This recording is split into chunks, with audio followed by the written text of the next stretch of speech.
From orbit, Virex 9 didn't look like a planet. It looked like a jewel carved from nightmares, a sphere of glittering steel and black glass, its surface carved into colossal stadiums, visible even from the void. The largest of these, the Grand Arena, was so massive that a Terran city could have fit inside its walls.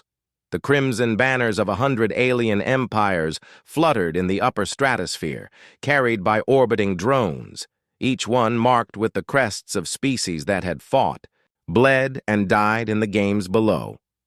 It was here that the interstellar conclave had sent their invitation. The message came through in every human language, but the tone was universal. A slow, mocking cadence, like someone already reading an obituary. To the Terran species, newest participants in the conclave, you are cordially invited to the Grand Arena of Virex 9, where the galaxy's finest warriors prove their worth. You will fight, you will bleed, you will fall, and the galaxy will remember your courage or your screams. Every alien news channel replayed the announcement on loop, followed by roaring laughter from anchors and pundits. Old war footage of human soldiers, grainy clips from Earth's last century of conflict, was overlaid with betting odds. 5 minutes, 10 at most. Humanity would die as quickly as they arrived. On the bridge of the TSS Valiant, Captain Elias Rourke listened, without expression. The galaxy had taken one long look at humanity's scars and decided they were weaknesses, not warnings. That was fine. He didn't care if they laughed. He only cared that they remembered what came next. He shut off the broadcast feed, turned to his officers and said, "We don't do surrender." A ripple of steel passed through the crew. Marines exchanged grim nods, pilots tightened their grips on console edges, and even the green recruits looked like they were ready to bite through armor plating. The Valiant dropped from FTL into the shadow of Virex 9. The planet's comms lit up instantly, 1,000 alien frequencies buzzing in anticipation. War drums echoed faintly through the vacuum, a ceremonial broadcast sent to all incoming challengers. In the cargo bays below, the Terran combat team checked their gear in silence. No one joked, no one bragged. They just moved with the deliberate precision of soldiers who had buried too many friends to waste words. Through the viewport, the Grand Arena dominated the horizon. A perfect circle of obsidian walls, each wall 100 meters high, crowned, with flickering shields that shimmered like oil in the sun. Beyond those walls, the sound of a billion voices rose into the sky. It wasn't cheering, it was hunger.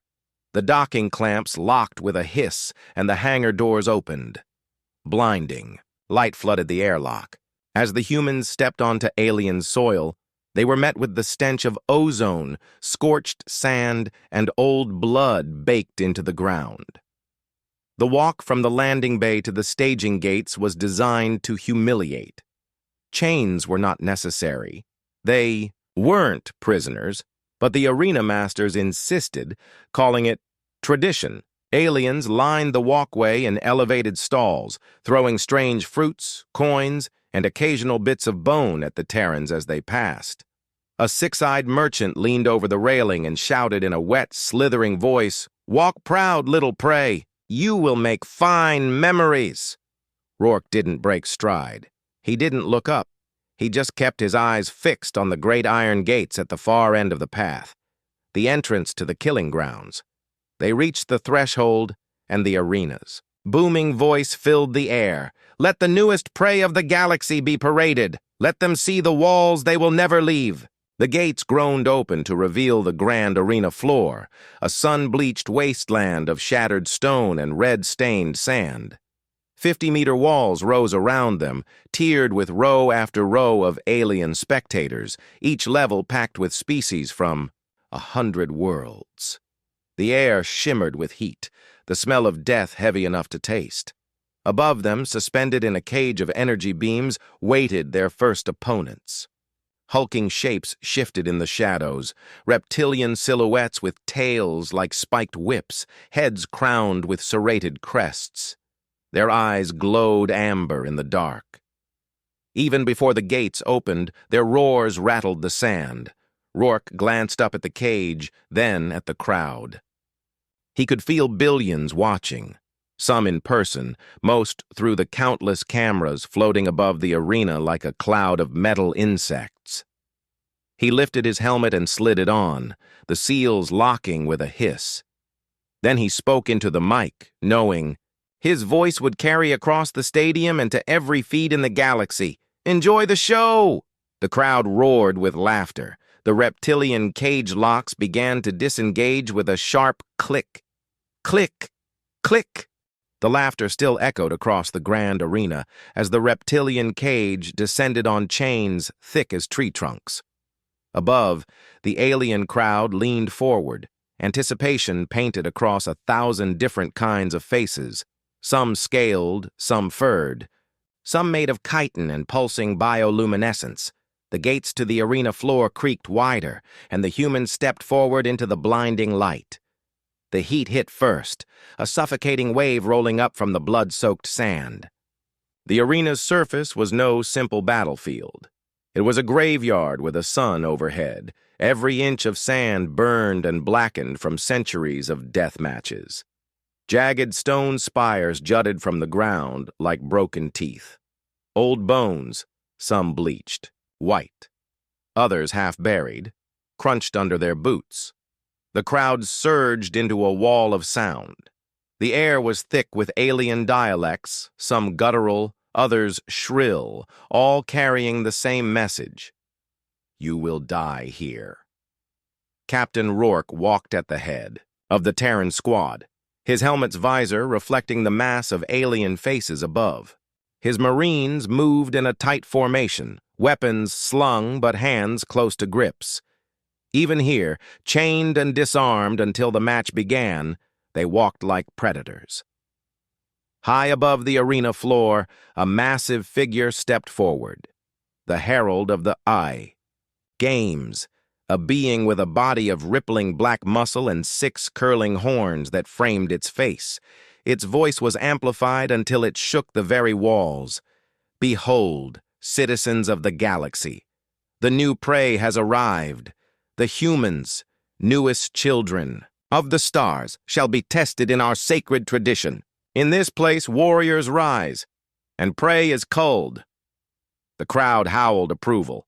Drones zipped overhead, broadcasting close-ups of the Terrans to every corner of the Conclave's network. Betting numbers scrolled in alien script across massive hollow screens.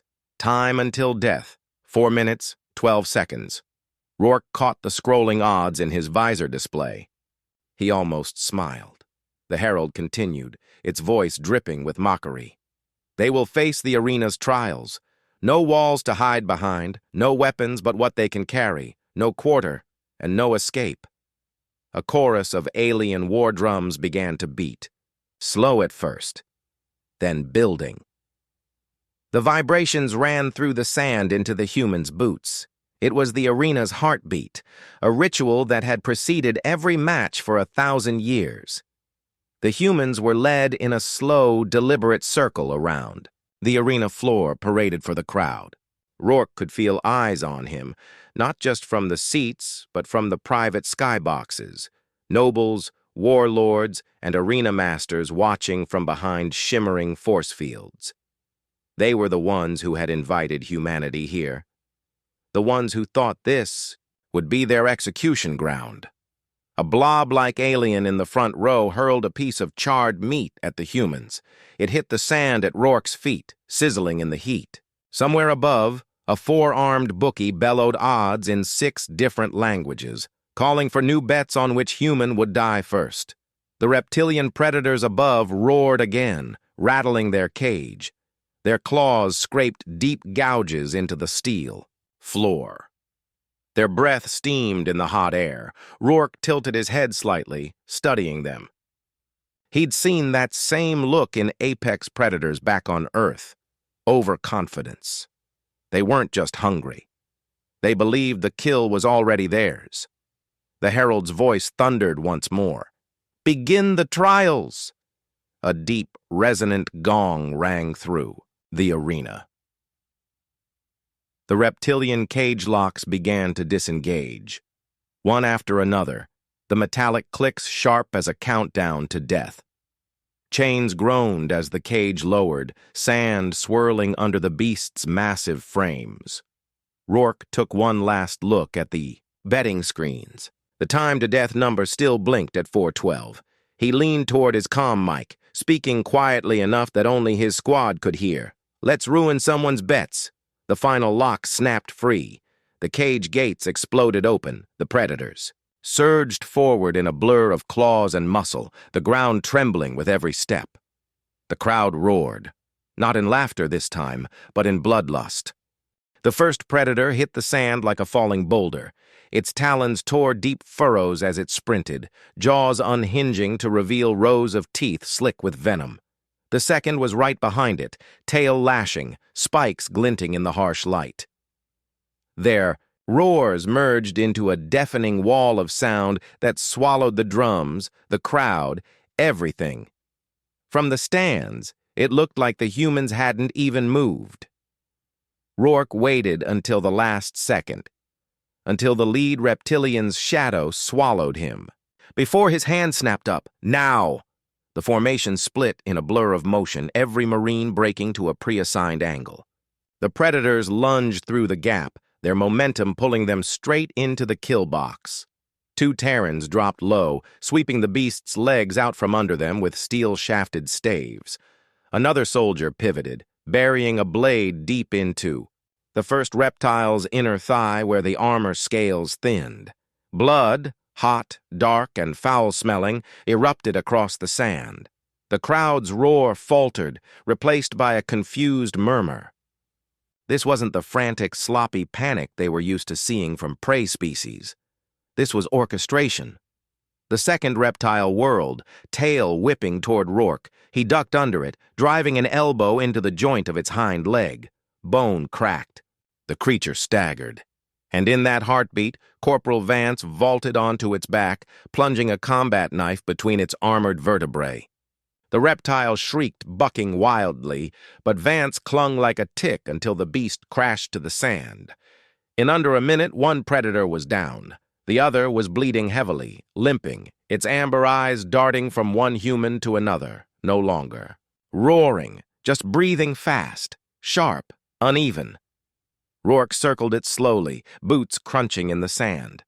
He could feel the eyes of billions on him. "Different game now, isn't it?" he muttered. The reptile lunged in desperation. Rourke sidestepped, caught its arm, and twisted, using its own weight to hurl it onto its back. Sergeant Holt was already there, driving a short spear up through its ribcage. The creature thrashed once, then went still. Silence. Not the pause between cheers. Not the collective inhale before applause. This was dead silence. Billions across the galaxy stared at their screens, trying to process what they'd just seen. The reptilian species, veterans of the arena, feared for their kill streaks, had been erased in less time than the betting screens allowed for introductions. Rourke straightened, pulling his visor off so every alien could see his face. He scanned the tiers of the arena slowly, deliberately, as if memorizing them. Above, the betting numbers glitched, then froze. The 412 prediction sat mocking in the corner of every broadcast feed. Someone in the stands spat in disgust. Others shifted uncomfortably. Finally, a single voice broke the silence, a sharp, incredulous bark of laughter from somewhere in the upper tiers. Then another, and another. Not the mocking laughter from before. This was sharper, uneasy. Rourke planted, his spear in the sand, the blade still dripping alien blood. He pointed it directly at the Herald's platform. The Herald's black eyes narrowed. The gesture was clear. "Send the next one." For a heartbeat, the crowd held still. Then, like a dam breaking, the roar returned. Not quite in celebration, not quite in rage, just louder. The humans reformed into their formation without needing an order, eyes locked on the next gate. The blood on their armor steamed in the heat. Rourke slid his helmet back on, the HUD lighting up in his visor. "Round one," he said over the squad channel. "Let's see who they throw at us next." The gates at the far end of the arena began to rise, shadows shifting in the darkness. Beyond, something clicked and hissed, its movements more insect than reptile. A rank, chemical stench rolled out across the sand. The Carves were coming. The holding barracks beneath the arena were not meant for comfort. The walls dripped with condensation, the air thick with the coppery tang of old blood and the sour reek of alien sweat. Narrow corridors stretched into darkness, lined with rusted cages. Some still held bodies, contestants who hadn't even made it to the sand. The overhead lights flickered, each pulse revealing just enough shadow to make you wish you'd seen less. Rourke's squad sat in a semicircle, helmets off, weapons resting across their knees. No one spoke. Above them, the muffled roar of the crowd came and went in waves, punctuated by the thud of something large hitting the sand. Another match ending, another species extinguished. Corporal Vance broke the silence. "They're taking longer between rounds now." Rourke nodded. "Means they're thinking." Thinking meant they'd realized the reptiles had been outclassed, and now they were digging deeper into the champion roster. A hiss echoed from the far corridor, a sound like claws scratching steel, deliberate and slow. The squad rose as one, eyes on the gloom beyond the cell bars. From it stepped a creature half again as tall as a man, its carapace glistening black under the failing lights. Mandibles clicked in measured rhythm. A Carves. Its multifaceted eyes glittered as it studied them. Then, in a voice like sharpened glass, "The sand will drink you. The swarm will strip your bones. You will run. You will scream. And you will understand what prey truly is." Rourke took a step forward until he was close enough to see his reflection in its compound eyes. "You talk a lot for something I've already killed in my head twice." The Carves's mandibles flared, releasing a faint cloud of acrid vapor. The air in the room thickened with the smell. A pheromone warning. Somewhere far away, a low chittering began, like 1,000 claws tapping in unison. The insectoid leaned close enough for Rourke to hear the faint scrape of its inner jaws. "We will see how long your bravado lasts when the sky turns black." It retreated without another word, its clawed feet clicking down the corridor until the sound was swallowed by distance. The squad stayed silent for a long moment. Then Holt broke it with a dry chuckle. "Sky turns black? Sounds like a target-rich environment." Even Vance smirked at that, but Rourke didn't.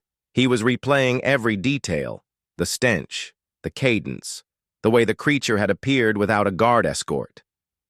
That meant one thing. The arena masters wanted this encounter.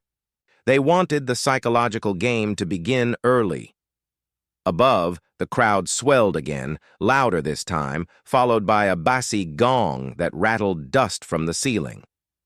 The guard drones arrived, floating spheres bristling with shock prods, and herded them toward the lift. The ride up was slow, the grinding of ancient machinery echoing in the shaft. The heat intensified with every meter, bringing with it the faint drone of insect wings. The lift doors slid open, flooding the chamber with sunlight so bright it stabbed their eyes. The smell hit next, chemical, pungent, and choking. The Carves were already there, packed behind the far gate, their bodies shifting restlessly like an impatient tide. From this distance, the swarm was a wall of chitin and teeth, every movement amplified by the clicking and scraping of countless limbs. Antennae waved in unison, tasting the air for prey. The herald's voice thundered, "The Carves swarm enters the arena. The hive leaves no survivors. Will the humans be devoured, or will they become part of the legend?" The crowd answered with a roar. The gate mechanisms groaned, gears turning. The swarm's clicking intensified into a rattling crescendo. Rourke locked eyes with his squad. "Remember, don't fight the whole swarm at once. Break them. Funnel them. Make them choke on their own numbers. Vance grinned, but his eyes were hard. And if they don't choke? Rourke's visor sealed with a hiss. Then we make them wish they had. The gates began to rise. The light dimmed as the Carvis surged forward, their sheer mass blotting out the sun. The Carves did not charge. They poured. When the gates were only halfway up, the swarm flooded beneath them, a living black tide, legs and mandibles flashing in the sun. The sound was a nightmare, claws raking metal, wings thrumming, the deep, resonant click of thousands of jaws snapping in unison. The ground vibrated. The heat of the day was swallowed by the reek of acid and rot rolling off the horde. "Positions!" Rourke barked. The squad moved like clockwork. Holt and Vance sprinted to the flanks, vaulting over a jagged stone outcropping to funnel the swarm into the center. Two more Marines planted charges along a narrow choke point between broken pillars. Ancient arena debris turned into a kill zone. The first wave hit. Blades flashed, rifle bursts hammered into chitin, grenades turned tight-packed. Carvis into fountains of ichor. The sand underfoot went black within seconds. One of the insectoids leapt high, its wings buzzing. A mistake. A shotgun blast from Private Lang tore through its thorax midair, sending the corpse tumbling into its kin. The swarm trampled it without slowing. The crowd's roar was no longer mocking. It was feral, frenzied. They were watching something no one had ever dared imagine, the hive being pushed back. Another wave surged through the choke point, right into the planted charges. Rourke gave the signal. The explosion split the swarm in half. Limbs, claws, and shredded wings rained down, spattering the human's armor with steaming ichor. The blast left a wall of wreckage. Dead Carvis piled so high their own kind had to climb over the bodies, slowing them further. "They're hesitating," Holt called over comms. "Not for long," Rourke replied. "We keep hitting them until they break." The swarm regrouped, splitting into two flanking lines. Rourke spotted the shift immediately. "Vance! Holt! Left line is yours! Lang! With me!" The humans crashed into the left flank first. Fighting this close, the air was nothing but heat, stench, and motion, claws raking armor, knives stabbing into soft joints, rifle butts smashing mandibles. The Carvis fought without fear, each death simply another gap for more bodies to spill through. Then the screaming started. Not human screaming, Carvis. Loud, high-pitched, and panicked. The swarm's center line began to falter. The humans pressed harder, forcing them back step by step until the black tide became a trickle. The crowd didn't cheer. They stared. For centuries, the Carvis had been the arena's nightmare. Every match against them ended the same, nothing left but bone and sand. But now, the hive was dying in the sun. The last insectoid lunged for Rourke, mandibles wide, enough to split a man in two. He sidestepped, grabbed its limb, and rammed his combat knife up through the soft plates beneath its jaw. The creature spasmed, ichor spilling over his arm, then collapsed in a heap. And then, silence. The entire arena floor was a black ocean of bodies. The heat shimmered above the piles, and the stench was enough to burn the back of the throat. Even the crowd seemed stunned, the only sound the distant hum of broadcast drones circling overhead. One dying Carves, half its body crushed under its own kind, clicked weakly as Rourke walked past. His suit translated the final words, "They are not prey." Rourke looked up at the Herald's platform. His visor hid the smirk. "Send the next one." The crowd erupted, not in laughter this time, but in something raw. Outrage, awe, bloodlust. The arena master's private box was silent. He could see their faces, pale under the shifting light. The hive was gone, and everyone knew what that meant. The arena floor crews moved fast. Dozens of multi-limbed drones descended from the walls, sweeping away the black heaps of Carvis bodies with plasma incinerators. The air filled with the sharp tang of burning ichor. The crowd murmured, still, processing what they'd just witnessed. Rourke knew the cleanup wasn't for the humans' benefit. It was for the show. The arena masters wanted the next act on a spotless stage, which meant they were about to escalate. The herald's voice boomed across the stadium, deeper than before, almost reverent. Champions of the conclave, you have seen the humans survive the reptiles. You have seen them break the hive. But can they survive the Beast King? The walls of the arena split open. From the darkness within came the pounding of metal-shod feet, each step shaking the sand. The crowd began to chant, low at first, then building into a thundering roar, "Vordras! Vordras! Vordras!" The Beast King stepped into the light, 4 meters tall. Plating of molten-colored alloy covering muscle layered like braided cables. One arm ended in a clawed gauntlet big enough to crush a man in half. The other was a massive plasma hammer, its head glowing white-hot. Twin red eyes burned behind a visor of segmented steel. Cybernetic tubing ran across its chest and spine, venting bursts of steam with every movement. And when it roared, it was like a blast furnace exhaling. Vance muttered over comms, "That thing looks like it eats tanks for breakfast." "It probably does," Rourke replied. "So we starve it." The gong sounded. The Beast King didn't run. It walked, slow, deliberate, like a predator savoring the moment before the kill. Every step left a crater in the sand. The humans spread out, circling. Holt fired first, a burst aimed at its head. The rounds sparked harmlessly off the plating. The Beast King didn't even flinch. Then it moved. 1 second it was walking, the next it was a charging wall of metal and fury. The plasma hammer came down where Rourke had been standing. The sand erupted in a column of molten glass, the shockwave knocking 2 Marines off their feet. Lang recovered first, sprinting to flank it, but the Beast King's clawed arm lashed out, catching him mid-run. The crunch echoed across the arena as Lang's body crumpled, armor buckling under the force. "Lang's gone!" Holt barked. "Focus!" Rourke snapped. He darted in, slashing at the tubing on its back.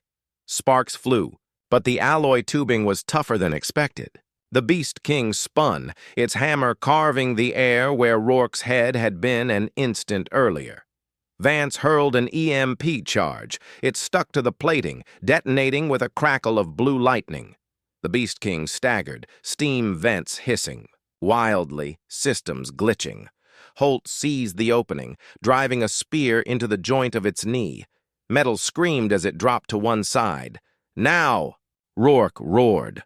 The squad swarmed, targeting the exposed gaps between armor plates, armpit, neck base, inner thigh. The Beast King bellowed, swinging its hammer in wide, desperate arcs, smashing stone and sending shards flying. One swing caught Holt across the chest. His armor held, barely, but he was sent tumbling into the sand, coughing blood. The hammer rose again, and Rourke jammed a shock pike into the tubing cluster on its back. The weapon's tip punched through alloy, discharging a surge that lit the vents from inside. The Beast King convulsed, steam jetting from every seam, its roar turning into a metallic scream. Vance climbed its back like a mountaineer, driving his combat knife into the side of its helmet. The blade punched through, the red eyes flaring, then going dark. The Beast King collapsed face first into the sand, shaking the arena with its fall. For a long moment, nothing moved. Then the crowd erupted, not in jeers, but in something new. Some were cheering, others shouted in anger, but all of them knew the Beast King was dead and the humans were still standing. Rourke stood over the body, chest heaving. He looked straight at the arena master's box. Running out of champions. The herald didn't respond. The body of the Beast King was still steaming when the arena floor began to shift. Panels in the sand retracted, revealing hidden weapon caches, jagged barricades, and flame vents that spat bursts of fire into the air. The crowd's roar was different, Now, higher pitched, frenetic, like a feeding frenzy before blood touched water. The herald's voice cut through the noise, the words dripping with venom. The humans have humiliated our champions. So now, they face them all. Every survivor of this season's games, unleashed together. The last breath they take will be in the fires of the war zone. Gates all around the arena opened at once. From the shadows came a parade of killers. Hulking reptilians, snarling feline gladiators with chain blades for claws, bipedal brutes whose skin was carved with ritual scars, and armored mercenaries carrying weapons the size of small cars, dozens of them. The crowd's roar became deafening. Rourke and his squad stood in the center of the shifting terrain. The heat from the flame vents already baked the air, waves shimmering above the sand. Smoke from the vents and still burning ichor hung in the windless stadium, turning everything hazy. Vance broke the silence. Guess they're done pretending this is sport. Rourke checked his weapons magazine, then drew a second blade from his thigh sheath. Guess we're done pretending this is fair. The gong thundered. The champions came fast. The first to reach the humans was a scarred reptilian twice Rourke's height, swinging a serrated glaive. Holt met it head-on, catching the haft on his forearm guard, twisting under it and gutting the creature in one motion. It fell, spilling green blood into the sand. The next wave hit from three sides. The squad split, drawing the enemy into the terrain. Rourke had already memorized the layout. Every barricade, every vent, every elevation point. And now it was a weapon. A pack of feline gladiators chased Vance into a narrow lane between barricades. He dove clear just as Holt triggered an incendiary charge hidden in the sand. The explosion turned the lane into a furnace, the creature's death cries swallowed by fire. On the far side, Private Torres lured a trio of mercenaries toward a flame vent. The second they stepped over it, she triggered the release valve. Superheated plasma roared upward, incinerating them instantly. But the enemy kept coming. A cybernetic brute with 4 arms charged through the smoke, each limb swinging a different weapon. Rourke intercepted it, ducking under a massive cleaver, driving both blades into the creature's gut. It tried to lift him off the ground, but Holt tackled its legs from behind. Together they brought it down, finishing it with a burst of rifle fire to the head. The air was a storm of noise, gunfire, roars, the crack of breaking bone, and the hiss of plasma jets. The heat was suffocating, the smoke choking, sweat soaked, under armor, and every breath tasted of blood and burning metal. One by one, the champions fell. The sand drank their blood in a dozen colors: green, blue, black, gold. The once pristine arena was now a nightmare of scorched barricades, mangled corpses, and flame-lit shadows. The crowd's roar had fractured. Some screamed for the humans' death, others for their victory. No one sat still. Finally, the last enemy, a spear-wielding colossus with skin like obsidian, stepped forward. It looked at the bodies around the humans, then at Rourke. Without a word, it dropped its spear into the sand and stepped back through the gate it came from. Silence. The arena floor was a graveyard. Dozens of champions, the best killers the galaxy could offer, lay dead at the hands of a handful of Terrans. Rourke stood at the center, helmet off, sweat and blood running down his face. He looked up at the arena master's box. "You're out of fighters, and we're still here." The herald didn't answer. The arena's drums had stopped. Above, the sun began to set, painting the blood-soaked sand a deeper red. Night fell over the arena. The floodlights flickered to life, cutting beams of cold white across the battlefield. The sand was no longer golden. It was a black-red mosaic of ash, ichor, and blood from a dozen worlds. Smoke still curled from the scorched barricades. Every corpse lay where it had fallen. The arena masters hadn't sent the cleanup crews this time, because this wasn't the end of a match. It was the end of everything they had built here. The herald's voice did not boom from the loudspeakers.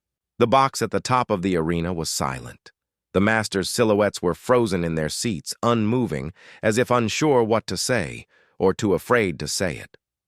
Rourke stood in the center with what was left of his squad, only 4 of them now. Their armor was cracked, scorched, smeared with alien blood. Every man and woman was breathing hard, but no one lowered their weapon. "Eyes up," Rourke said, scanning the high walls. "They'll either talk or send whatever's left." The only reply was the wind moving ash across the sand. Finally, a single figure descended from the master's box, draped in ceremonial armor, cloak trailing behind. His voice, amplified but shaken, carried over the silent stands. "Humans, you have done what no other species has. You have killed every champion in this arena. You have broken the games." Rourke didn't move. "Then the games are over." The arena master hesitated. His eyes swept the carnage, the heaps of lifeless warriors, the shattered weapons, the molten scars in the sand.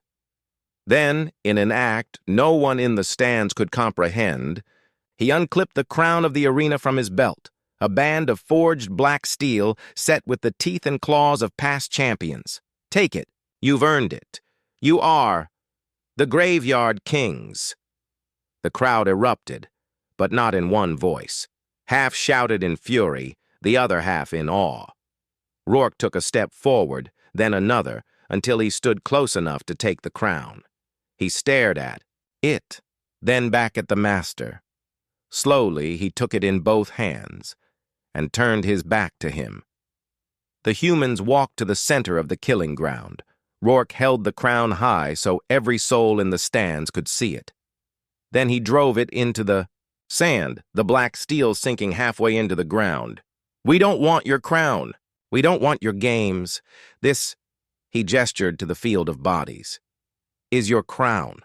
A graveyard. Remember it." Gasps rippled through the alien audience. Some leaned forward as if pulled by invisible force. Others recoiled. Rourke's voice rose. "You invited us here to be prey, to bleed for your entertainment. You thought you were teaching us fear? But humanity doesn't come to entertain. We come to win. We come to survive. And if you force us to fight," he swept his arm at the carnage, "we will leave you nothing but ghosts." The silence that followed was heavy, absolute. Every alien in the stands understood something new, that humanity wasn't a novelty, a primitive species to be toyed with. They were an apex predator no one had realized they'd invited into the pit. Rourke turned to his squad. "Time to go." They walked out together, boots crunching over the cooling glass where the Beast King had fallen, past the barricades where champions had burned, through gates that no one dared close in their path. And as they stepped into the tunnels beneath, the arena, Rourke allowed himself a thin smile. They hadn't just survived the games, they'd buried them.